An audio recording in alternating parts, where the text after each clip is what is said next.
Welcome everyone. स्वागत है आपका हमारे यूट्यूब चैनल प्रेप अल्फा पे। आज हम क्लास 9th की साइंस का जो हमारा दूसरा चैप्टर चल रहा था, क्या हमारे आसपास के पदार्थ शुद्ध हैं, उसका 4th पार्ट कवर करेंगे। इसके पहले हम इस चैप्टर के काफी सारे टॉपिक्स 3 पार्ट में कवर कर चुके हैं। इसके आगे के टॉपिक्स आज हम देखेंगे। इन नोट्स की पीडीएफ आपको हमारे टेलीग्राम चैनल पे मिल जाएगी, जिसकी लिंक डिस्क्रिप्शन बॉक्स में दी हुई है। आप उसे भी जरूर ज्वाइन करें। तो आइए आज की वीडियो में आगे बढ़ते हैं। आज हम पढ़ेंगे निलंबन क्या होता है। तो विषमांगी घोल जो ठोस द्रव में परिक्षेपित हो जाता है, निलंबन कहलाता है, मतलब कि फैला हुआ रहता है। इसमें विलेय कण घुलते नहीं है, जबकि माध्यम के पूरे भाग में निलंबित रहते हैं। ये कण आंखों से देखे जा सकते हैं। जैसे एक हमने समांगी मिश्रण पढ़ा था, उसमें ऐसा होता था कि जो विलेय कण है वो विलायक में इतने आपस में अच्छे से घुल जाते थे कि हमें दिखाई नहीं देते थे। इसमें जो विलेय कण है वो माध्यम में घुलते ही नहीं है बिल्कुल भी, और जबकि ऐसे ही फैले भर रहते हैं पूरे भाग में। ये जिसे कहते हैं निलंबित बने रहते हैं। इसीलिए ये कण अपने आंखों से हमें दिखाई भी दे सकते हैं। जिसका उदाहरण है बालू और पानी। तो बालू हमें ऐसे ही दिखाई देती रहे, बालू पानी में घुलती थोड़ी है। कितना भी हम हिला ले, अगर घुल जाती तो हमें बालू फिर बाद में दिखाई ही नहीं देती, जबकि दिखाई देती है, इसका मतलब है कि ये घुलती नहीं है। चौक और पानी का मिश्रण, तो जब चौक घुल जाती है तो भी चौक अलग से दिखाई देती रहती है। निलंबन के गुणधर्म, तो आइए इसके गुणधर्म जान लेते हैं। यह एक प्रकार का विषमांगी मिश्रण है। दूसरा है ये कण आंखों से देखे जा सकते हैं। हाँ, तो जब अच्छे से मिलेगा नहीं तो कण आंखों से देखे तो जा ही सकते हैं।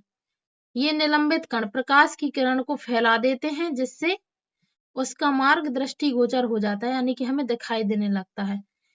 तो ये जो निलंबित कण है, यानी कि जैसे बालू के कण हो गए, उसमें हमने देखा कि पानी और बालू वाले, तो ये बालू के कण हैं, गोल गोल हम मान लो बना रहे। अब यहाँ से आया प्रकाश, प्रकाश आया तो इन कण ने इस प्रकाश को ऐसे फैला दिया। इसके आगे जाएगा, फिर इस कण ने भी फैला दिया, इस कण ने भी फैला दिया। तो हमें फिर पता चल जाता है, हमें आंखों से दिखने लगता है कि प्रकाश यहाँ से गया, यहाँ से गया, यहाँ से गया, ऐसे गया।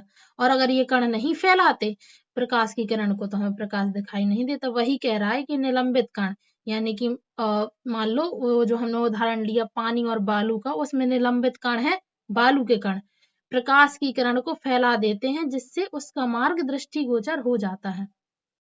अब चौथा गुणधर्म है, जब इसे शांत छोड़ देते हैं तब ये कण नीचे की ओर बैठ जाते हैं, अर्थात निलंबन अस्थायी होता है और छानन विधि द्वारा इन कणों को मिश्रण से पृथक किया जा सकता है। तो ये विषमांगी मिश्रण है, तो सारे उसके जैसे ही इसके गुणधर्म है। तो हमने मान लो बालू और पानी को जो मिश्रण हमने बनाया उसको शांत छोड़ दिया कुछ समय के लिए, तो तब हम खुद ही देखेंगे। आप देखना, एक गिलास में बालू को भर लेना, एक गिलास पानी में बालू को, तो थोड़ी देर में कण उसके नीचे बैठ जाएंगे। अब अगला पॉइंट है, जब सभी कण नीचे बैठ जाते हैं तो निलंबन समाप्त हो जाता है तथा विलयन में प्रकाश की किरण का प्रकीर्णन रुक जाता है। इसका कहने का मतलब है, जैसे अपना बालू और पानी का मिश्रण था, तो जब थोड़ी देर शांत उसे रख देंगे तो वो नीचे बैठ जाएंगे बालू के कण, और जब नीचे बैठ जाएंगे तो सारी जगह फैले हुए तो नहीं है, इसीलिए निलंबन समाप्त हो गया। और नीचे बैठ गए हैं तो अब वो कण प्रकाश की किरण को यहाँ वहां फैला भी नहीं रहे हैं, इसीलिए हमें प्रकाश अब दिखाई भी नहीं देगा। अब आइए कोलाइडल विलयन के बारे में पढ़ते हैं। अभी हम निलंबन के बारे में पढ़ रहे थे और अब हम पढ़ेंगे कोलाइडल विलयन के बारे में। ऐसे विलयन जिनके कणों का आकार वास्तविक विलयन और निलंबन के बीच में होता है। निलंबन की अपेक्षा कणों का आकार छोटा होने के कारण यह समांगी दिखाई देता है। तो ये जो कोलाइडल विलयन है, इनके कणों का आकार वास्तविक विलयन से तो बड़ा होगा, थोड़ा बड़ा, लेकिन निलंबन की अपेक्षा छोटा होगा। अब निलंबन का तो ऐसा, जैसे बालू हमें तो अपने आंखों से दिखाई देती थी, लेकिन निलंबन की अपेक्षा कणों का आकार छोटा है, इसकी वजह से समांगी दिखाई देता है हमें मिश्रण, यानी कि हमें लगता है कि जो दोनों आपस में विलायक है वो बढ़िया मिले हुए हैं, परंतु वास्तव में यह विषमांगी मिश्रण होता है, यानी कि दोनों चीजें मिली हुई नहीं होती हैं। एग्जाम्पल है दूध और रक्त। जैसे दूध में देखने में लगता है कि हाँ सब कुछ मिला हुआ है, लेकिन असली में मिला हुआ नहीं होता है। कोलाइडल विलयन के गुण। यह एक विषमांगी मिश्रण है। कोलाइड के कणों का आकार इतना छोटा होता है कि ये पृथक रूप से आंखों से नहीं देखे जा सकते। तो इतना छोटा होता है कि आंखों से नहीं देखे जा सकते हैं। और निलंबन के कणों के आकार इतना होता है कि आंखों से देखे जा सकते, लेकिन निलंबन के मुकाबले ये छोटे हैं और वास्तविक विलयन के मुकाबले इसके कणों का आकार बड़ा है, फिर भी इतना बड़ा नहीं है कि आंखों से देखे जा सके। ये इतने बड़े होते हैं कि प्रकाश की किरण को फैलाते हैं तथा उसके मार्गों को दृश्य बनाते हैं। तो ये जो हमने वास्तविक विलयन पिछले वीडियोस में पढ़ा था, वो उसके कण इतने छोटे थे कि प्रकाश की किरण को फैलाते भी नहीं थे। लेकिन ये जो कोलाइडल विलयन है, ये इतने बड़े तो हैं, निलंबन के मुकाबले भले ही छोटे हैं, लेकिन इतने बड़े हैं कि वो किरण को फैला सके, प्रकाश की किरण को। प्रकाश की किरण को फैलाएंगे तो प्रकाश का मार्ग हमें दिखाई देगा, कहाँ से कैसा जा रहा है। जब इनको शांत छोड़ दिया जाता है तब ये कण तल पर बैठते हैं, अर्थात ये स्थायी होते हैं, बैठ जाते हैं। ये छानन विधि द्वारा मिश्रण से पृथक नहीं किए जा सकते, किंतु एक विशेष विधि अपकेंद्रीकरण तकनीक द्वारा पृथक किए जा सकते हैं। तो ये नॉर्मली जैसे निलंबन था, वो ऐसे ही रहने दे हम मिश्रण तो अलग हो जाता था बालू और पानी। ये वैसे तो नहीं हो सकता, ना ही बैठे रहने पे, ना ही ये छानन विधि द्वारा, जैसे कि हम छान ले तो ऊपर छन्नी के ऊपर आ जाए एक अवयव, छन्नी के नीचे दूसरा अवयव चला जाए, लेकिन अपकेंद्रीकरण तकनीक द्वारा पृथक किए जा सकते हैं।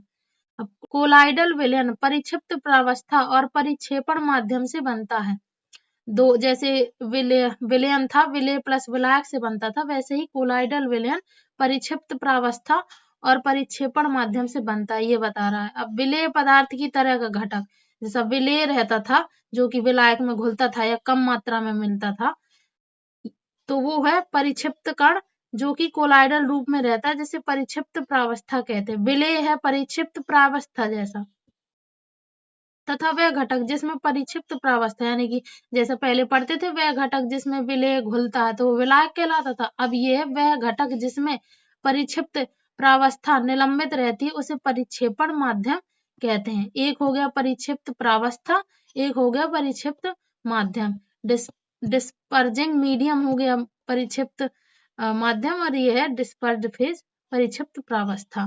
तो विलेय जैसा यानी कि कम मात्रा में रहेगा ये परिक्षिप्त प्रावस्था, और अधिक मात्रा में रहेगा ये परिक्षेपण माध्यम। कोलाइडल को परिक्षेपण माध्यम ठोस, द्रव या गैस की अवस्था और परिक्षिप्त प्रावस्था के अनुसार वर्गीकृत किया जाता है। तो ये एनसीईआरटी में इसकी सारणी दी हुई गई है, आइए देखते हैं। ये देखिए कोलाइड्स के सामान्य उदाहरण। तो परिक्षिप्त प्रावस्था यानी कि यहाँ इसको हम विलेय जैसा समझेंगे, कम मात्रा में होगा, और परिक्षेपण माध्यम ज्यादा मात्रा वाला गैस। तो द्रव को गैस में घोला तो प्रकार बना एरोसोल, और उदाहरण है कोहरा, बादल, कुहासा। तो कोहरा से ही समझ लें कि कोहरा ज्यादातर वो गैस जैसा ही होता है, लेकिन थोड़ा थोड़ा कोहरा बरसता भी है ना, उसमें पानी जैसा होता है। तो द्रव कम है और गैस वाली अवस्था ज्यादा है। तो ये आपको याद ही करना पड़ेगा, इसको कई बार पढ़ेगा तो याद हो जाएगा। तो सबसे पहले देखते हैं। सबसे पहला हमने देख लिया कि अगर हमने गैस में द्रव को घोल लिया तो वो बनेगा एरोसोल, और कोहरा और बादल और कुहासा उसके उदाहरण है। अगर गैस में हमने ठोस को घोल लिया तो एरोसोल ही बनेगा, लेकिन धुआं स्वचालित वाहन का निथार। देखो धुआं में कुछ पानी जैसा नहीं होता ना। अगर हमने द्रव में गैस को घोल लिया, गैस की मात्रा कम है, द्रव ज्यादा है, तो फोम बनेगा, और इसका उदाहरण है शेविंग क्रीम। द्रव में घोल लिया, इमल्सन, दूध, फेस क्रीम। अब द्रव में हमने ठोस को घोला तो सोल बनेगा, और मैग्नीशियम मिल्क या फिर कीचड़ इसका उदाहरण है। अब हमने ठोस को गैस में घोल लिया तो बनेगा फोम, रबड़, स्पंज, प्यूमिस। अब ठोस को द्रव में घोल लिया तो जेल, जेली, पनीर, मक्खन। ठोस को ठोस में घोल लिया तो ठोस तो रंगीन रत्न, पत्थर या दूध या कांच। इसके उदाहरण हो गए कोलाइडल विलयन के। आइए अब टिंडल प्रभाव के बारे में जानते हैं। यह प्रकाश की किरण की बिखराव की घटना है जो किसी कोलाइडल विलयन में मौजूद छोटे छोटे निलंबित कणों के कारण होती है। इस घटना को टिंडल प्रकीर्णन भी कहा जाता है। टिंडल प्रभाव के कारण प्रकाश किरण का पथ दिखाई देने लगता है। तो हमने अभी पहले भी पढ़ा है कि ये जो निलंबन है चाहे कोलाइडल विलयन हो, इनमें जो कण है वो प्रकाश की जब किरण आती है तो उसे प्रकीर्णित करते हैं, यहाँ वहां फैलाते हैं।